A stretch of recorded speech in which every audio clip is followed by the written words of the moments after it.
नमस्कार, मी कैलास सूर्यवंशी. आपण पाहत आहात लोकस्वराज्य न्यूज चॅनल. तर पाहूयात आजच्या विशेष घडामोडी.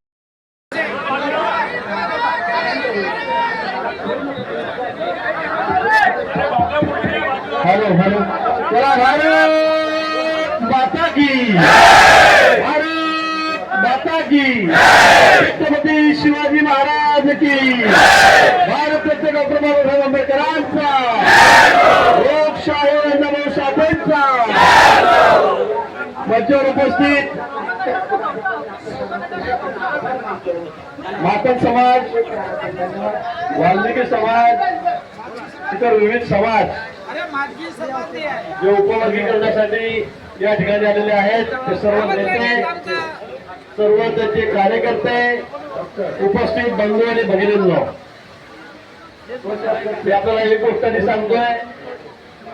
या ठिकाणी उपोषण भरपूर सुरू असतात. आपल्याला गेल्या 4-5 वर्षापासून अशी पद्धत आहे की मंत्र्यांनी इथे यावं, आपल्याला शिष्टमंडळाकडे जावं लागतं, आमच्याकडे यावं लागतं. 5 लोकांना चर्चा करतो, निवेदन घेतो आणि मग तरी काय मार्गाने घेतो नाही. पण आज आपले आमदार साहेब आले सकाळपासून माझ्याकडे. आता मुख्यमंत्री महोदय, मी डिझास्टरची जो पाऊस चालला आहे, राज्यामध्ये सगळा हातकार मारला, त्यावर बैठक झाली आणि त्यावेळेला तिथे आले. त्यांनी मला विनंती केली, मुख्यमंत्री महोदयांना सांगितलं की गिरीश भाऊंना तिथे पाठवावंच लागेल. तर सगळे नियम तोडून आज अशा परिस्थितीमध्ये सुद्धा की मुद्दामून तुम्हाला भेटायला या ठिकाणी आले.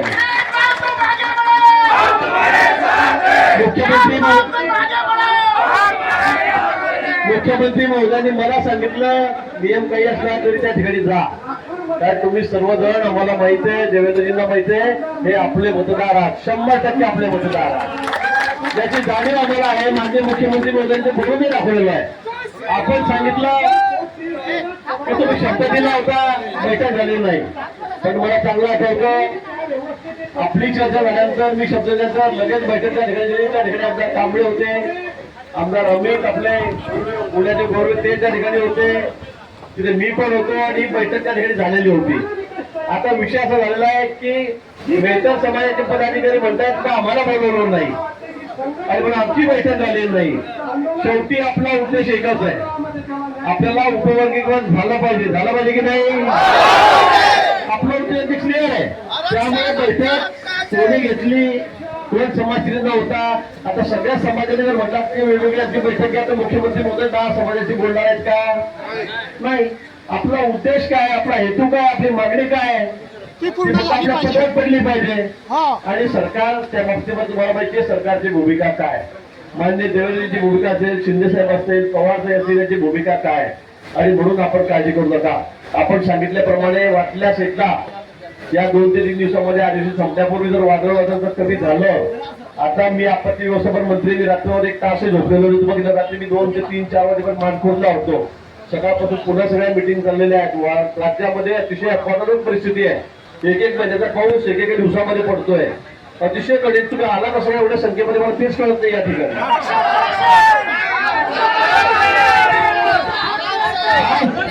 रात्रीपासून सकाळपासून सगळे मार्ग बंद आहेत. तुम्ही चालत आलेला आहात. राज्यभरामध्ये सगळे हायवे बंद पडलेले आहेत, रेल्वे बंद पडलेले आहेत, सगळे झाडं पडतात. आता वादळ अतिशय वेगाने सांगितलंय, समुद्रामध्ये हायटाईड आहे, पावसाचा रेड अलर्ट देण्यात आलेला आहे.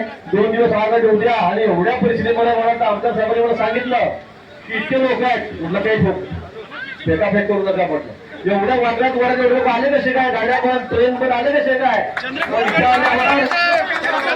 मोठ्या संख्येमध्ये या ठिकाणी आलेला आहात. यावर मला कळतंय की तुमची या मागणी संदर्भामध्ये केवढी मोठी तळमळ या ठिकाणी आहे, किती उपयोग आपल्याला होणार आहे.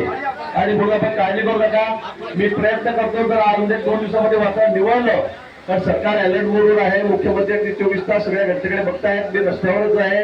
म्हणून 1-2-3 दिवसामध्ये आपली पुन्हा गरज पडली तर एक बैठक मी मुख्यमंत्री महोदयांसमोर लावून देतो. मागच्या वेळेला मी सांगितलं होतं तशी बैठक आपण लावली होती, पण आता तुम्ही काय लोक म्हणतात की आमची बैठक झाली नाही. मला वाटतं ती बैठक सविस्तर झाली, पूर्ण झालेली होती. आपल्याला वाटत असेल तर आपण एक 7-8 जण सगळे याच्यामध्ये गडबडी करू नका. मला सगळं विनंती आहे, तुम्ही जर संघटित राहिला तर आपली ताकद मोठी आहे. तुम्ही जर संघटित राहिलात तो जे पक्ष उपयोग आहे तर मग या नेता मागे राहिला, हा पुढे आला, याला बोलू दिलं नाही, हा का बरं बोलला, हा जास्त बोलला, हा कमी बोलला, अशा सगळ्या या गोष्टीमध्ये माझा 35 वर्ष अनुभव आहे. मी राज्यामध्ये मी सगळ्यात सिनियर आहे. भाजपचे 150 आमदार आहेत, ते 150 आमदार 60 टर्म असलेला मी आमदार आहे. 15 वर्षात मी मंत्री आहे, मला माहित आहे. अशा अनेक संघटना येतात, मग सगळे विखून जातात. तो म्हणतो मी नेता, तो म्हणतो मी नेता, तो म्हणतो मी नेता. आपल्यापर्यंत 10 समाज आहेत बघा. त्याला सगळ्यांच्या पत्रामध्ये आपल्याला ही मागणी आहे ती टाकायची आहे. आणि म्हणून आपण आपसात वाद घालू नका. हा कोण, तो कोण, मी कोण. आपल्याला जे पाहिजे टार्गेट ते मिळवायचं असेल तर आपल्याला हे जावं लागेल. आपल्याला 5 फुट असे केले ते टाकत नाहीये, पण असं केलं ते ठोसा मारला तर मात्र समोर त्याचे दात निघतात, हे आपल्याला कल्पना आहे. आणि म्हणून माझी आपल्याला काही विनंती आहे की आपल्या मागण्या आपण संघितपणे, एकत्रितपणे आपण सरकारकडे मागितल्या पाहिजे. एकत्रितपणे आपण एकत्र झाला पाहिजे. एवढ्या मोठ्या संख्येमध्ये तुम्ही आलेला आहात, निश्चितपणे कल्पना आहे. फक्त भीती असेल की झाड पडायला नको इकडे, पण इतके झाडं पडत आहेत तुम्हाला सांगू शकत नाही. आणि म्हणून आता आपल्याला सुखरूप घरी पण जायचंय, शांत व्यवस्थित जायचंय. कुठेही म्हणजे झाडाखाली उभी राहू नका, गाडी उभी राहू नका.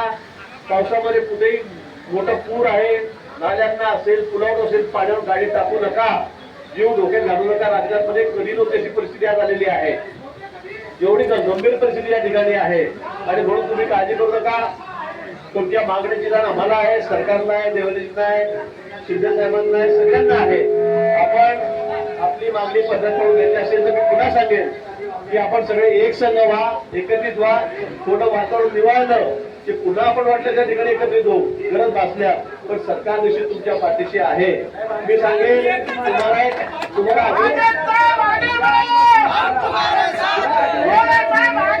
या उपवर्गीकरणासाठी अधिवेशनाची गरज नाही, कारण सुप्रीम कोर्टाने दिलेला निर्णय नाही. तर मी तुम्हाला पुन्हा सांगतो, या ठिकाणी आपण एकदा या 4 दिवसामध्ये अधिवेशन होण्याच्या शक्यतो हे वातावरण निवडलं तर मी बैठक करून देतो. किंवा समजा 4 दिवसात नाही झालं कारण अधिवेशन चाललेलं आहे, तर पुढच्या आठवड्यामध्ये अधिवेशन झाल्यावर देवेंद्रजींना मी या ठिकाणी विनंती करतो, निश्चित आपण 10 जण त्या ठिकाणी या. पुन्हा आपण त्या ठिकाणी चर्चा करू की सरकार काय करतंय काय नाही. माझ्यापेक्षा अधिक या ठिकाणी देवेंद्रजी या ठिकाणी थांबू शकतील. आणि म्हणून मी सांगतो की 4-5 दिवस काम करा आणि तुम्ही फॉलोअप करा. नाही तर मला इथे सांगायचं तुम्ही तुमच्या घरी, मी माझ्या घरी, माझ्या मागे 100 कामं असतात. तुम्हाला फॉलोअप करावं लागेल, तुम्हाला माझ्या पाठी लागावं लागेल, आमच्या सगळ्यांना पकडावं लागेल. आपले आमदार आहेत, या सरकारने जेवढे आपले आमदार दिले तेवढे पुढे दिलेले नाही, पुढे ते निवडून आलेले नाही. आणि म्हणून आपले लोकप्रतिनिधी त्या ठिकाणी आहेत. आपण सगळे मिळून पुन्हा एक बैठक साहेबांकडे करूया. मी त्याचं त्या ठिकाणी पुढाकार घेईन. आपल्याला आमदार तुम्ही माझ्या मागे तारीख घ्या, माझ्या मागे तारीख घ्या. आणि आज मात्र बघा वादळ खूप मोठं सुटणार आहे, खूप वाईट परिस्थिती राज्यात येणार आहे. आपापल्या जीवाची सगळ्यांनी काळजी घ्या. म्हणजे हात जोडून विनंती आहे. आजचा दिवस राहा मोर्चाचा माझा यायचाही नाही या ठिकाणी. इतका बिजली रात्री, इतका मी मान फुटा रात्री नाशिकून निघालो 10 वाजता झाल्याबरोबर, 1 वाजता मानफुटा आलो, 3-4 वाजे तिथे होतो, 5-6 वाजता घरी आलो. सकाळपासून सगळ्या भानगडीमध्ये आहे. अनेक ठिकाणी घटना घडत आहेत, रस्ते बंद आहेत, करडी कोसळत आहेत, रेल्वे बंद आहे. त्यामुळे मला वाटतं आता आपण सगळे सुखरूप जा. आपण मी आठवडाभरावर तुम्हाला तारीख घेऊन देतो, आपण बैठक करू, साहेबांना भेटू, त्यातून आपण निश्चित मार्ग काढू. एवढीच पाहिजे आपण या ठिकाणी पुन्हा या ठिकाणी देतो. पण मी पुन्हा सांगेन या गोष्टीसाठी उभं आपण सगळ्यांनी संघटितपणे एक राहा. इतके समाज येतं, सगळे नेते वाटून जातात, वेगळं त्याचं वेगळं, त्यातून आपल्या हातामध्ये काही येणार नाही.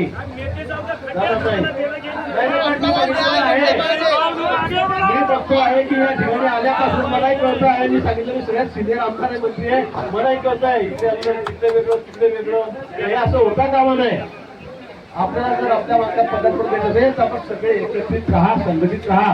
हेच माझं आपल्याला ठिकाणी सांगणं आहे. पुन्हा आपण सर्वांचं या ठिकाणी आला तो स्वागत करतो. आता सुखरूप आपण घरी जा. आणि मी या 8 दिवसामध्ये आपली बैठक आमदार साहेब आपण मुख्यमंत्री लावून घेऊ आणि साहेबांना बोलवा मिटिंगला. या विषयावर या उपयोगिकेवर आपण मार्ग काढू. मराठे साहेबांना बोललं पाहिजे, बोललं पाहिजे.